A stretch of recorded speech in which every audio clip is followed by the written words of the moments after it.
Most people don't realize that Hashimoto starts years and years before symptoms develop and way before it's diagnosed. And something happened to me yesterday that really made me connect this. So, my daughter Juliet, who just turned 5, came home from school last night and she said, Mom, I don't like Elsa anymore, which really caught me off guard because she loves Frozen. She loves singing all the songs and the dresses. And so I asked why. And she said, Well, my new friends at school don't like Elsa or Olaf or any of the princesses, not even Rapunzel. So I don't like them either. And so I gently asked, But you do love Elsa, right? And so she said, Well, they don't. And this felt like such a gut punch. And this brought back so many old memories for me around this. How often do we go along with something just to fit in or stay quiet because we don't want to seem out of place?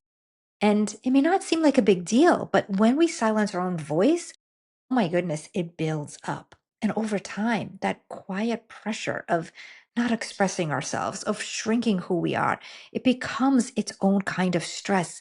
And stress, especially the kind that really lingers quietly in the background, well, it can be incredibly, incredibly inflammatory to the body. We usually think of inflammation as something that's caused by things like sugar, right? Or gluten or chemicals. And yes, it does cause inflammation, but emotions will lead to inflammation just as much, sometimes even more. And for many people with Hashimoto's, that emotional stress can be one of the earliest sparks that sets inflammation in motion way, way before symptoms show up. So often it starts in childhood.